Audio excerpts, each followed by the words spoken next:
Welcome, everyone, to the Montessori Family Life webinar series. We're so glad that you're here with us today. I think we'll go ahead and get started. I have my friend and colleague, Christine Lowry, with me today. She comes often, and I'm glad of it. She is a specialist in Montessori as well as special education, special needs. And so it makes her doubly important to us. Christine, welcome. Glad you're here today. Thank you. I'm so glad to be here. And welcome to all of our parents who are listening with us right now or who will be listening in the future in the Montessori Family Alliance archives of all of the webcasts that are available to you. So do I need to say again, we're living in a difficult time? I think we're all pretty aware of that, right? Yes, I think so. Yeah, and it, you know, the longer it goes on, the more challenging it becomes. And it's not just challenging for us, it's challenging for our children.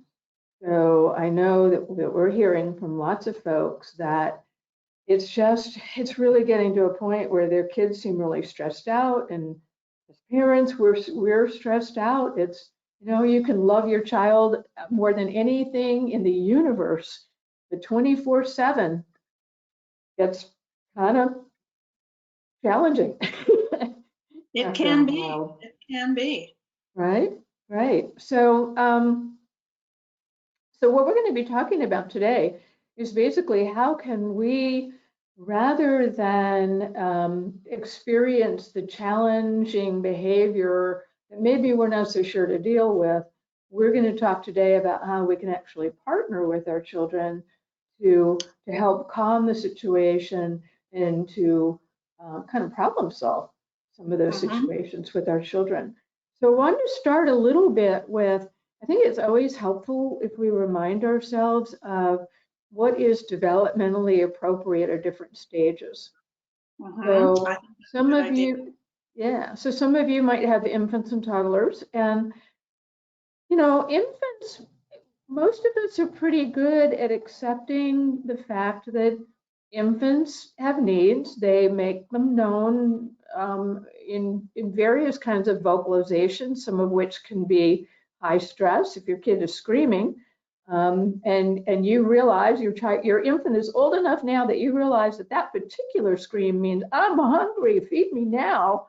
We don't really hesitate to comfort our child and to see that as, oh, this is just how an infant expresses their needs. I think we sometimes need to remind ourselves more is that getting your needs met and developing what's called self-regulation, which is basically the ability to feel stress and respond to it in a way that is more manageable for the person who's feeling the stress and for the people who are around that stress. So when we think about toddlers, some of the things that toddlers are developing and working on, and that we can't really expect of them yet, because it's this gradual process throughout our lifetimes, actually. But toddlers are just learning how to focus. They're just learning how to use language. So they might not have the verbal communication that they would like to have to let you know what they're wanting right then and there. And that's frustrating for them. The way I like to think about toddlers, Christine, is that they are still obviously learning the language. They're learning to process what a person says and then respond to it, or to even process their own thoughts and put those into words.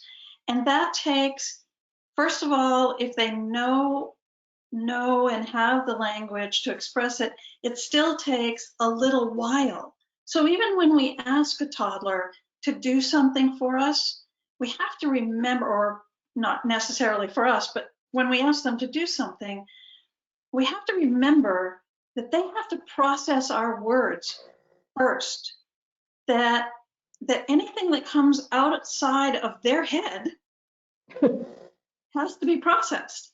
They can't read my mind. So they have to listen to my language, process that language, and then figure out, if they can, how to respond to that language. And so when I think about it that way, I realize we have to slow down with toddlers and be so very patient, because they're not able to express as quickly, although they may be able to express what they want, but not as quickly oftentimes as a little bit older child. So. And I think another thing that goes along with what you're saying, Lorna, is that the other thing that toddlers are working on is learning how to wait. There you go. And so if we can interact with them from a place of patience and a willingness to let them process that language that they've just heard, or even to process their own language, they know what they want, they just can't get it out. I know. That us modeling patience is one of the things that will help them develop waitness or impulse control. Yes. What it's called. So then moving on. Can I say one more thing that you mentioned? And I think it's so important, is that little people like toddlers are not able to concentrate as long on things, but also they don't have the amount of stamina and energy sometimes to do something like, let's say we say to them, okay, it's time to clean up now. They may actually, and they may not be able to do it on their own. They may actually really, really, truly need us to help. It's not that they're trying to get us to do it for them. It's that they don't have the stamina and the energy to follow through with that entire process, whatever that is. And we may need to remember, okay, yes, we want them to be independent, but we also have to understand that they're only 2.5 years old. So they're still really pretty little. So moving on to the 2.5 to 6 or 7 year old in early childhood, they've developed some ability to attend and maintain their focus longer, but it's not going to be as long as an older person, right?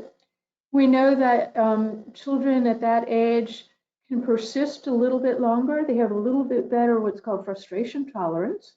So even if they do have difficulty communicating to you what they want and articulating it the way they want, they're not as likely to engage in a challenging behavior, or for that to result in a challenging behavior at this age. They're better able to kind of stick with it, to try to communicate. They, at this point, many children have developed some self-calming activities on their own. And, the more that we can, with the younger ones, the more that we can soothe children, we are teaching them every time that we do that. Every time we might say to our 2.5-year-old, let's say, I see that you're feeling really frustrated. Let's take a deep breath together. By the time a child is 4 or 5, they might have incorporated that as part of an automatic, oh, I'm feeling like I need to calm down. I'm going to take a deep breath. So they've got some skills to do that. They're beginning to especially at the early part of that, they're slowly beginning to recognize that other people have emotions that are separate from theirs. Yes. Seeing you is more, you're this person and I'm this person, and we can have two different feelings. And that's really the beginning of empathy. Okay. Anything you want to add about that before we go on to elementary age students? Just that it's really important. So I'm going to re-emphasize one of the things you just said, which is to help children identify their feelings. At this age, they have a pretty good grip on language. They're coming right along. Now, your 2.5 and 3-year-old are still working on it, but by the time they're 6 or 7, they've got a pretty good handle on language, and you want to help them recognize feelings, identify those, and have a word for those things, because I think it's one of the things that certainly in our society we haven't really taught children how to do that, how to identify their feelings and how to name those feelings. And then next, you're going to talk a little bit when we get through the stages about, okay, so what do you do with those feelings? Okay, we got a name, we can identify it. Now what do we do? So go ahead with elementary. Thanks, Christine. Okay, so again, you'll see this progression happening of your child getting better and better able to maintain and focus attention, to wait, to delay their gratification for something. Most elementary children, many elementary children are getting progressively better and better at that. That period from 6 to 12, there's a lot of learning going on there. At this age, your child is better able to identify their own emotion and to engage in some self-talk about that emotion. So I'm feeling frustrated. This is what I want. And then thinking through kind of, ideally, thinking through, so how can I go about getting this? Okay. Yeah. They're getting better at problem solving. And this is an age where children over that period from 6 to 12 are going from being very, very concrete in their thinking to being able to think about things more abstractly. So the idea of waiting has a more abstract concept. I know, oops, there's a dog barking outside my window. I hope you're not hearing that. Sorry. Dogs are still developing impulse control and there you go. communication, right? So as we get into the adolescent stage of 12 to 15, 12 to 18 even, becoming more independent in all of these things, but still needing us as their parents to help guide that and to help them become more and more sophisticated with waiting, with expressing their feelings, with knowing how to self-calm. And so no, I don't want to interrupt. Go ahead, and then I'll talk. Oh, okay. I was just going to go on to, kind of sum up this piece. So go ahead. Let me say this one thing about elementary children. They love to be around their peers in a different way than they have before. They want to learn how to be in groups. Now, obviously, at this stage, they're not doing a lot of that because we can't. So the group that they're with is their family. and you have to think to yourself about elementary age children. They are very much into right and wrong, just and unjust. Rules are rules.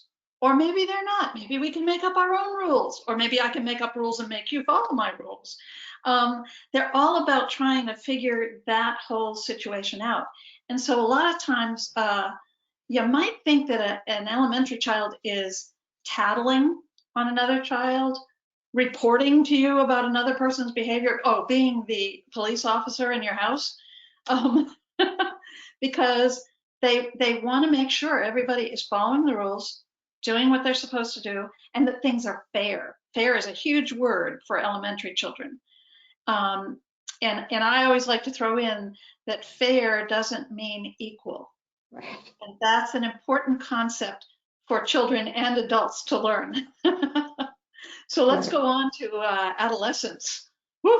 Okay, so really adolescents are just, they've got a whole other developmental task of figuring out who they are in the greater society. And right now that's very, very difficult for them to engage in that because they can't really be part of the society, meaning their community, because They're not able to interact with their peers except online. So that's going to be another cause of challenge and frustration for if you have particularly a younger teenager in your home.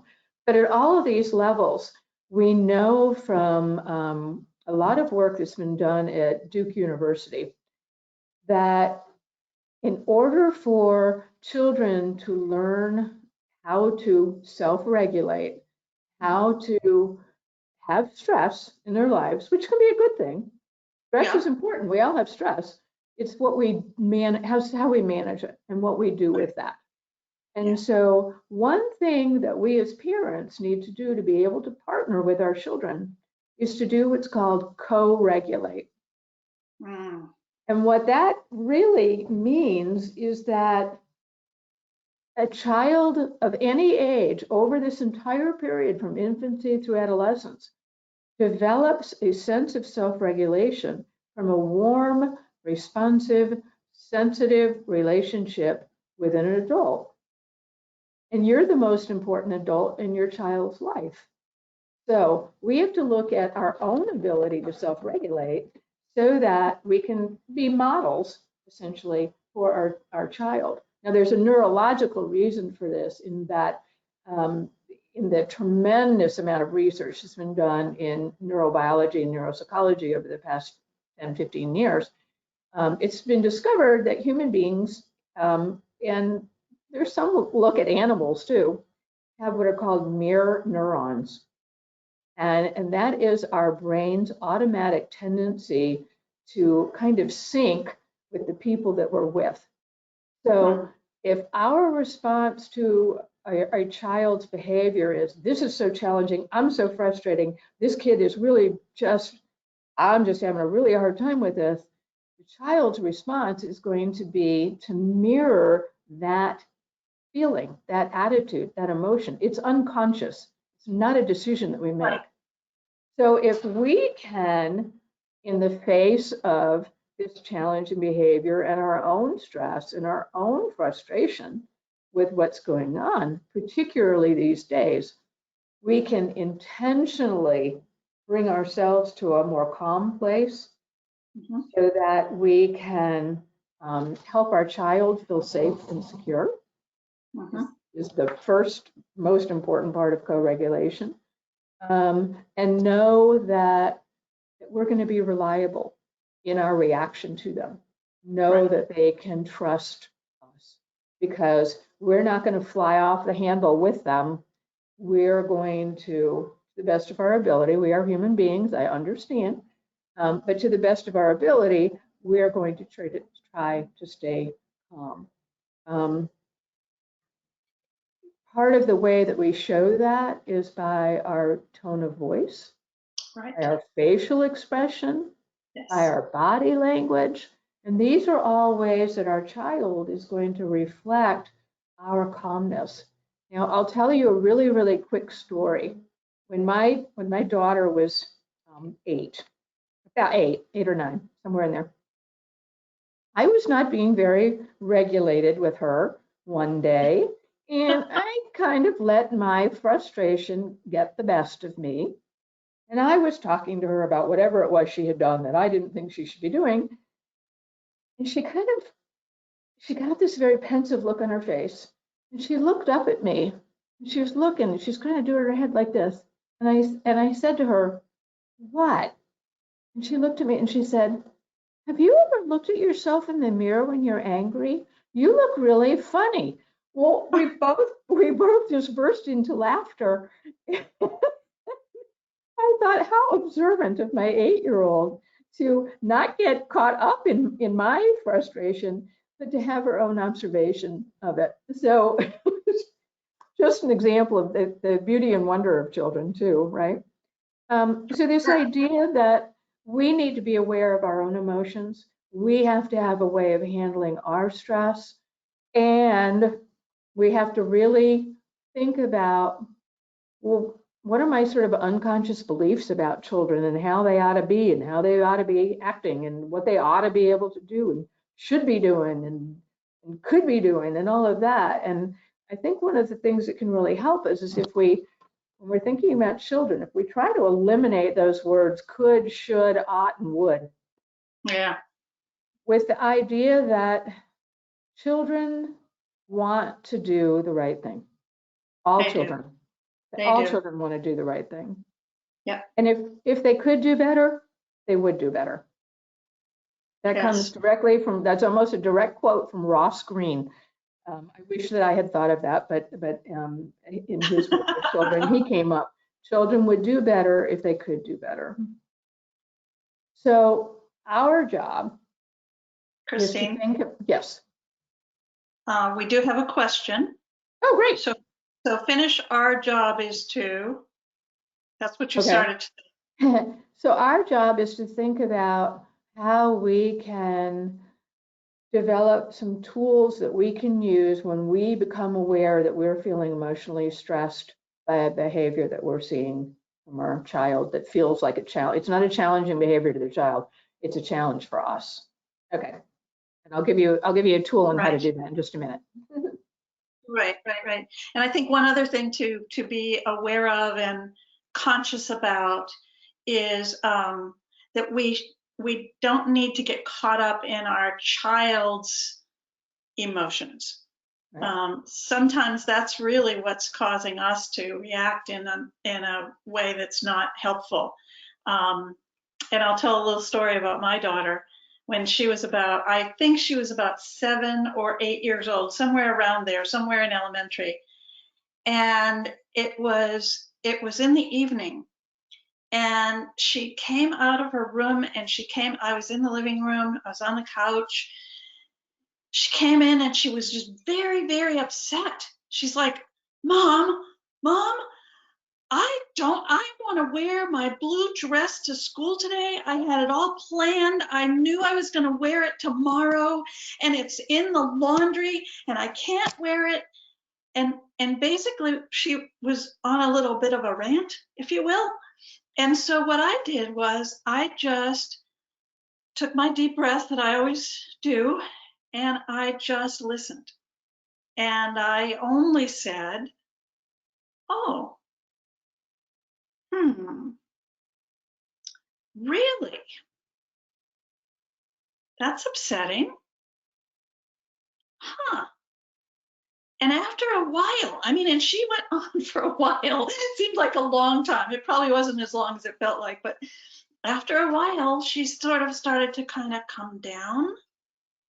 And I said to her, is there anything else? No. Oh, so what will you do? I think I'm going to go wash my dress. I know how to use the washing machine. Oh, good idea. Mm-hmm. So sometimes we have to be careful not to get caught up in that. I could have easily gotten into, well, if you'd put it in the laundry 3 days ago when you were supposed to, so we want to be very, very careful about that as well. So, okay, I have a question here from a mom. She says, my adolescent son's response to everything is no and challenges parent rules. I always speak to him and take time to explain why we have these rules. Do you have any insight? Well, yes, we could probably spend a whole hour or 2 or 3 talking about adolescence, and I'm guessing that maybe your adolescent is a little bit on the younger side, maybe 13, 12, 13, 14, perhaps. I think to step back, and this is part of what we'll be talking about in terms of some tools and techniques, but to step back, it's really important that we include our older children, our elementary age children, and our adolescent children in helping to develop what the rules are going to be for the family.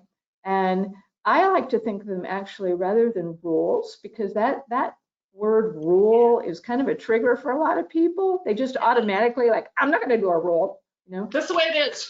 Right. But if it's more like, well, here are the expectations that we have for everybody in our family.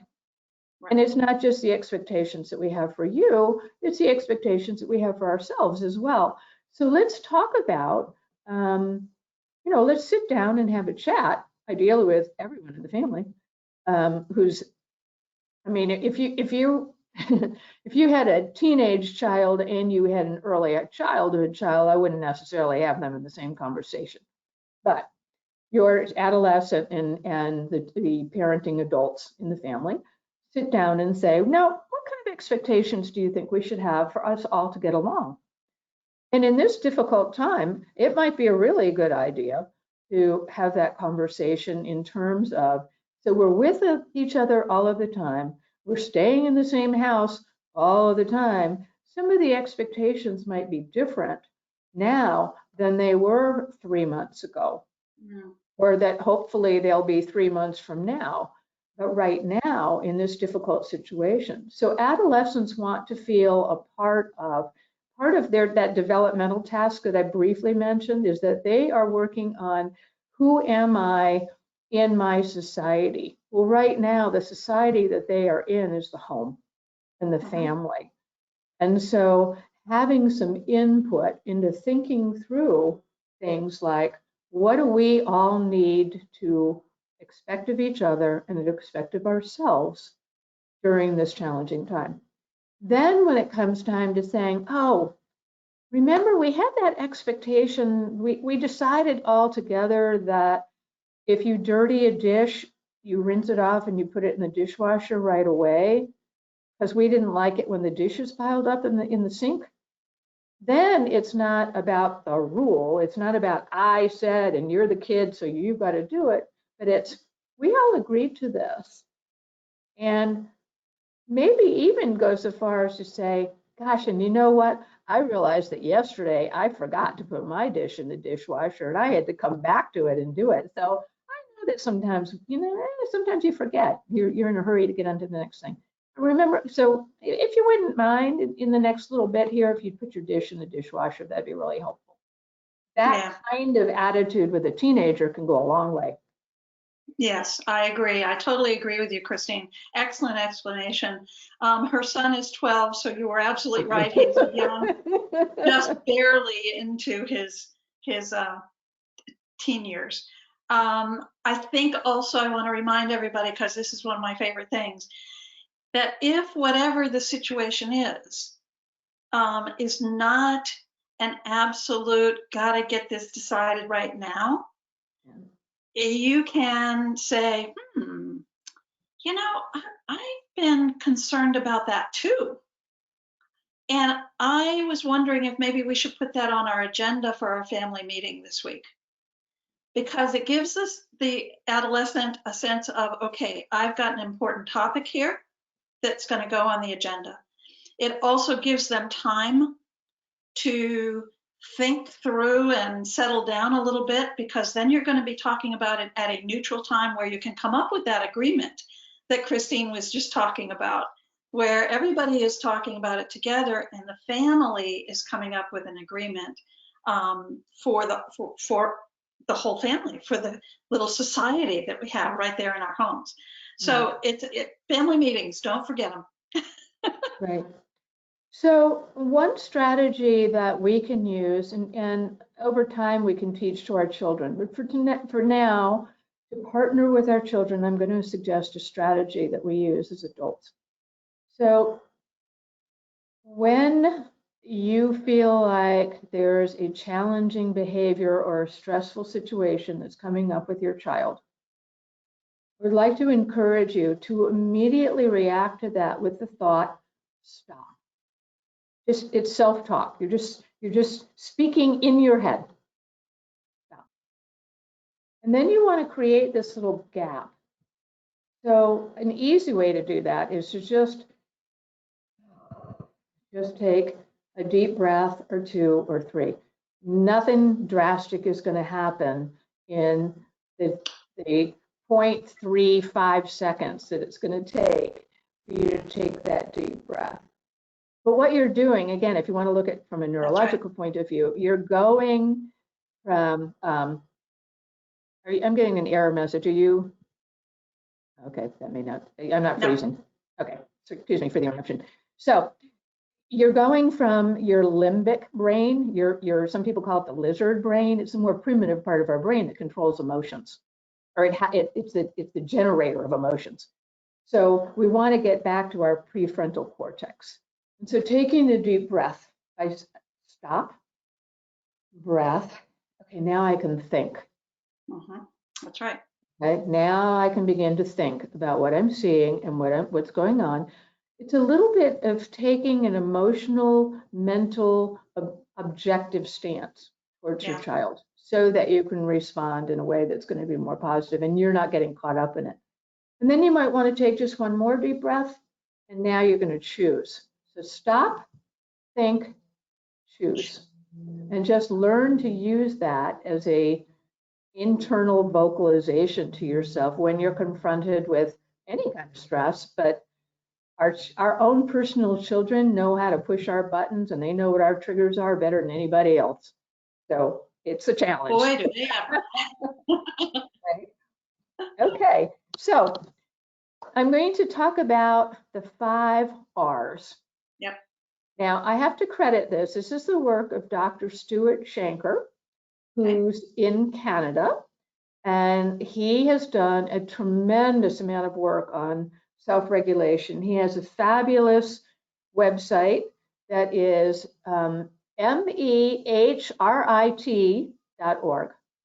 Matrit, mehrit.org. And if you want to learn more about this, you can jump to his website. But he talks about the 5 R's. And this is a framework for helping your child learn to self-regulate. And, oh, by the way, a framework for you to self-regulate as you're helping your child learn how to do this over time. Right. From toddler through 12 years old and beyond. And I will say 12-year-olds are just feeling their oats. So that's why 12-year-olds can be a little tricky. So the first R is reframe. So what we're going to do when we reframe is we are going to, in a more objective way, see this behavior that our child is using to communicate to us as a missing skill. If my child could do better, they would. Right. So rather than acting out with a behavior that's challenging to me, I could teach them, or they could learn another way of communicating that. So just by taking that step back and seeing this behavior, not as a challenge against you or your authority, but this is your child doesn't know how to communicate what it is they're wanting or needing right now. So we're going to reframe. Okay? Then we're going to try to recognize what was it that is stressing my child right now. What's the stress for me? You know, if there's all kinds of carrying on and fighting, that's the stress for me. What is it that stressed my child? What stressed the child ultimately is that they didn't have the skill to be able to communicate to you what they wanted in a better way. Right? So reframe, recognize the stressor, and then we're going to do what we can to reduce the stress. Now, with a younger child, it might just be, if your child is not completely out of control, it might just be taking your child's hand in yours. You don't have to say anything. When a person is upset, more talk makes them even more upset. So, or maybe you put an arm around them. Or maybe your child has plopped themselves down on the floor, so you can sit down on the floor next to them. You don't have to say anything. You're just there. Your calm presence is there. If it's with your adolescent, it might just be, honey, let's just both take a minute. Let's just both take a minute. And just let things calm. Now, one of the tricks you can use is that if you will become intentionally aware of your breath, and you will it's not like a huge deep breath, but just like regulate your breath, the person who's around you will regulate their breath to yours. It's a great technique. It also works with your partner. You don't have to share that trick if you don't want to, but it works. So reframe the behavior. My child just doesn't know how else to communicate right now, so that's something we can work on. recognize what the stress is, reduce that stress, and now that we're both in a calmer state, now we can reflect on what's going on. This is when we can say to our child, I see that you are really upset. How about we talk about it?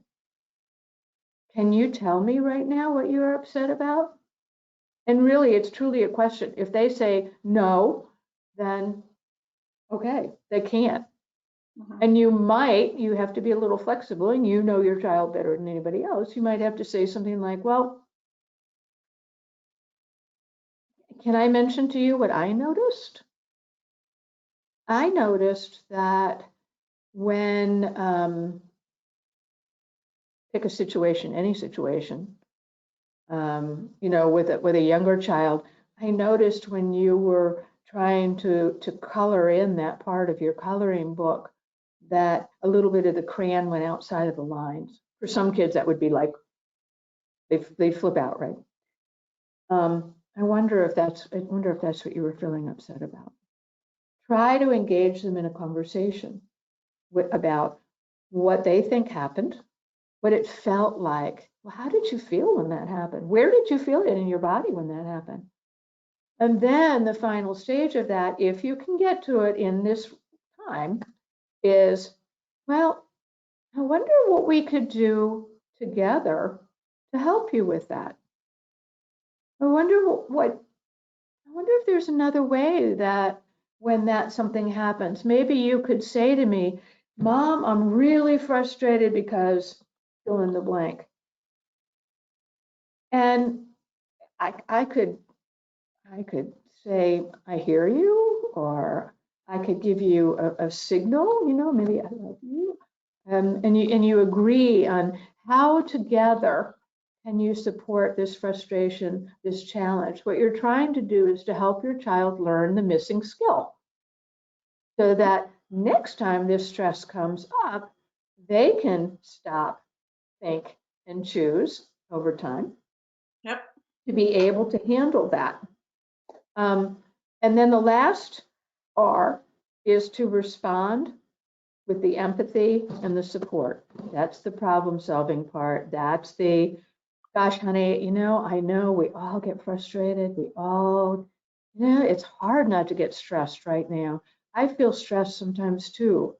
And maybe even that's a time when I just need to look out the window and look at a beautiful green tree, or give them some kind of a tool or something. So reframe, recognize, reduce the stress, reflect on what happened, and respond with empathy and support and hopefully some problem solving. That's terrific. Thank you so much, Christine. It's nice to have, the steps with all the nice R's so you can remember it more easily. What we would like to know, some of our people that are listening today, is could you please say the website again of Dr. Shanker, and I'm going to actually write it on here so that they can see it. Can you say it again? Yes. I have to spell it out to make sure I'm, okay. It's MEHRIT.org. RIT or RIC? RIT. T as in terrific. Terrific. Because it's a terrific website. And you can also Google Stuart Shankar, SHANKER, and his site will come up. Stuart.